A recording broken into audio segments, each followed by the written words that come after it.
আসসালামু আলাইকুম রহমতুল্লাহি ওয়া বারাকাতুহু। আসসালামু আলাইকুম আলাল কবরে। এমন একটা মাজারের দরগার সামনে আমি দাঁড়িয়ে আছি।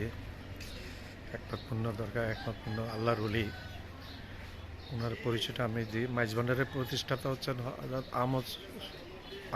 আহমদুল্লাহ মেজভান্ডারী, প্রকাশ দাদা হুজুর। ওনার ভাতুষপুত্র ভাতিজা ভাইয়ের ছেলে হচ্ছেন জিয়লক মেজভান্ডারী, গোলামুর রহমান মেজভান্ডারী। ওনার ভাতুষপুত্র হচ্ছে গোলামুর রহমান মেজভান্ডারী, প্রকাশ বাজান কেবলা। আর আমি যার মাজারের সামনে দাঁড়িয়ে আছি উনি হচ্ছেন বাজান কেবলার দ্বিতীয় সন্তানের ঘরের নাতি মঈনুদ্দিন বাজার। উনি আল্লাহর একজন ওলি। আমি ওনার মাজারে এসেছি একটু জিয়ারত করার জন্য। তো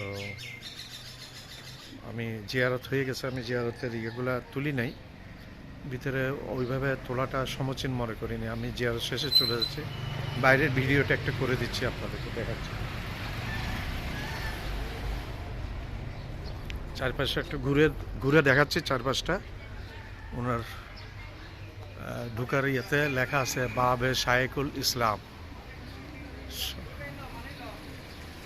আল্লাহ পাকের জিকিরের মাধ্যমে কলবকে সতেজ করুন। সকল ধর্মের মর্মকথা মানবপ্রেম ও মানবতা। জোর করে নয়, ভালোবাসা দিয়ে পৃথিবীর সর্বোচ্চ অর্জন করা সম্ভব।